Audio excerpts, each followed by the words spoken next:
Olá! Hoje eu queria trazer dois assuntos importantes num processo de emagrecimento. O primeiro é sobre o cérebro. É preciso entender como que ele funciona. E o segundo é sobre as suas metas nesse processo de emagrecimento. Então, começando pelo cérebro.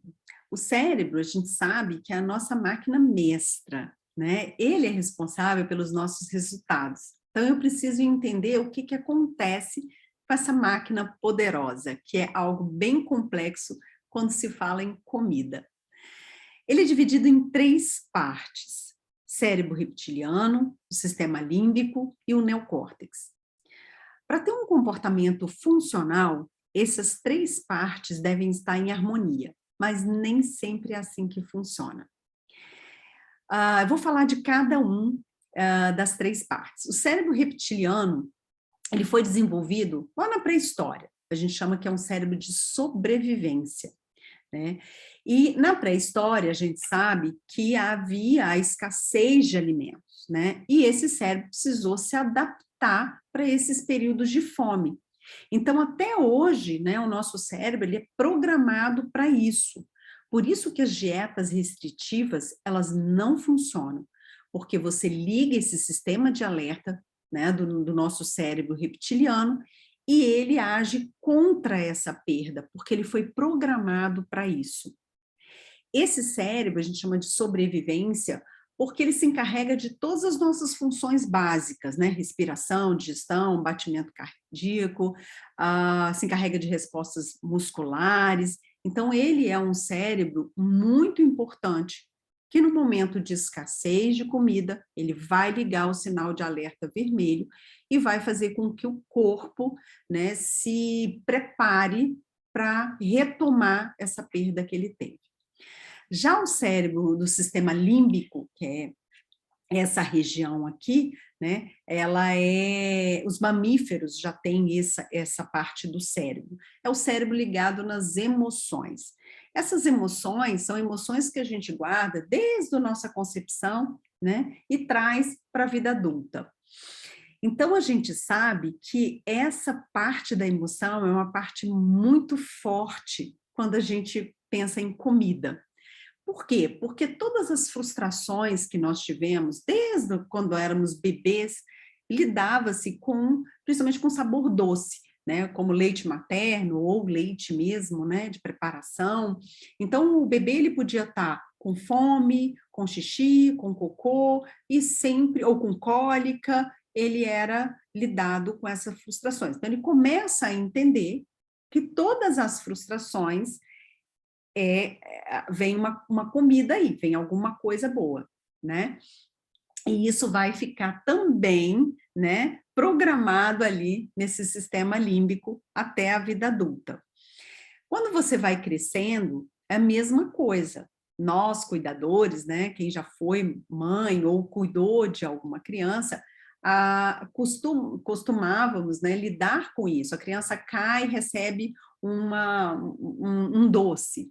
A criança vai tomar vacina, o que ela recebe? Um pirulito. Então, todas as nossas frustrações envolvem a comida. Então, nada mais normal que hoje algumas pessoas não saibam lidar com as emoções e usam a comida para conseguir. Esses dois cérebros, tanto o reptiliano como o sistema límbico, tem aquela questão de agir por impulso. Então, por isso que a gente precisa também trabalhar o nosso sistema mais consciente, que é o neocórtex. É ele que nos permite analisar informações, resolver problemas, planificar, desenvolver ideias. É eles que aciona, né, aquela questão de, opa, peraí, eu estou com fome, eu já estou saciado, né, então, mas para isso, eu tenho que sair do piloto automático, né, porque o piloto automático, ele vive mais no cérebro reptiliano e no sistema límbico, então eu preciso sair do modo automático como? Tendo atenção plena, que a gente chama de mindfulness, né, viver uma vida mais no presente, observando, parando, pensando. Então, é importante a gente entender esse funcionamento. E aí, me diga, qual é o seu comportamento hoje? É mais de um cérebro sobrevivente, que vive na escassez, que tem medo da fome, que não pode ver uma fartura e tem que comer tudo com medo de que não vai acabar, de que amanhã não vai ter mais? Tem medo de sentir fome? Ou é um cérebro mais emocional, que não sabe lidar com as emoções sem usar a comida como recompensa? Ou não, você está mais consciente, entende e respeita os sinais do corpo, o ato de comer é mais consciente. E aí, me conta. Então, é preciso entender que a nossa mente, ela nos protege do que nos faz sofrer. E quando a gente pensa numa mudança de comportamento para um processo de emagrecimento, tá tudo bem a gente não conseguir mudar tudo, né? Mudar algumas coisas, porque cada um de nós está num estágio diferente de mudança. Então, o mais importante é que a gente tenha autocuidado, autocompaixão, que os resultados vão aparecer. E aí, a gente vai trabalhar com metas. Essas metas, elas precisam ser o que a gente chama de metas SMART, não sei se vocês já ouviram falar. Elas têm que ser metas específicas, né? Metas temporais, ela tem que fazer sentido para você. Então, a maioria das pessoas, quando traçam uma meta, como é que elas agem? Conforme esse desenho. Você tenta, às vezes falha, tenta, falha. Ah, eu vou desistir, isso não é para mim mesma, eu vou continuar assim. Quando, na verdade, trazer mais, né, trabalhar mais aquele cérebro consciente é o quê? É tentar, e quando eu falhar, eu analiso o que aconteceu, sem julgamento, eu tento corrigir esse erro, eu tento traçar novas estratégias até a gente conseguir a nossa meta alcançada. E aí eu trouxe para vocês aqui alguns exemplos do que é uma meta não smart e é uma meta smart. Então, muita gente, né, muitos de vocês, eu acredito, tenham feito várias metas para um emagrecimento. Então, por exemplo, vou fazer mais exercício na academia. Isso fica muito solto. Agora, se eu pego essa meta e transformo ela numa meta SMART, olha como fica muito mais fácil de seguir. Não, vou andar na esteira por 40 minutos, com ritmo cardíaco no mínimo 70%, 3 vezes por semana. Não precisa ser tudo isso, mas está vendo como fica muito mais específico?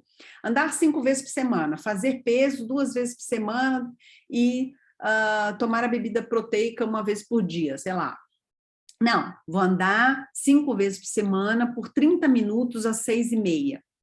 Vou fazer musculação segunda e quarta, antes do trabalho, por 40 minutos, né? Ou vou diminuir o refrigerante diet. Como? Né? Se você toma 8 vezes por dia, será que você botar uma meta de que você não vai tomar nunca mais vai dar certo? Provavelmente não. Né? Então, uma meta mais smart, eu vou tomar 8 copos por dia, isso me ajudará a reduzir meu consumo de refrigerante de 8 por dia para... aqui eu nem colocaria 1 por dia, eu colocaria de 1 para 7, e aí eu vou gradualmente mudando. E sabe por quê? Porque a gente tem fases de mudança. E às vezes você pode estar numa fase para uma coisa e em outra fase em outra. Pré-contemplação é aquela de que eu não quero fazer, não faz sentido para você. Mesmo que a pessoa fale, come fruta, porque fruta tem fibras, não, isso não faz sentido para mim. Então, isso é um pré-contemplação. Contemplação eu já vejo o problema, então eu já coloquei meu objetivo, né, o meu objetivo bem específico ali, e eu começo a analisar quais são os comportamentos que eu tenho que estão me gerando esse aumento de peso. Mas eu não consigo fazer, né? Então, isso a maioria das pessoas chegam aqui no consultório assim. Preparação. Preparação, eu já começo a montar minhas metas, né? Faço aquele quadrinho lá, eu já vou fazer isso, vou fazer isso, mas você não começou a fazer. Está se preparando para fazer, mas já há um planejamento. A ação é quando eu estou fazendo há menos de 6 meses. Eu já estou colocando essa prática, mas ela ainda não virou um novo hábito. E a manutenção é quando eu já faço isso mais de 6 meses. Qualquer uma dessa fase, ela está, como eu coloquei naquele slide anterior, predestinada a ter uma recaída, um lapso. Não tem importância. Sabe o que faz a gente continuar e não desistir? A nossa motivação. Vocês precisam escrever no papel o que motiva vocês nesse processo de emagrecimento. E tem que ser uma motivação que vem lá de dentro, que a gente chama de motivação intrínseca. Não é caber num vestido, usar um biquíni branco no verão, não, mas é o por que eu quero emagrecer? Né? E entender quais são essas motivações. E essa motivação, ela aumenta quando a gente entende que há uma discrepância entre as nossas atitudes atuais, né, nossas escolhas atuais e o nosso objetivo pessoal. E aí, em que estágio de mudança você está? E aí, lembre-se, a gente pode estar em diferentes estágios para diferentes comportamentos.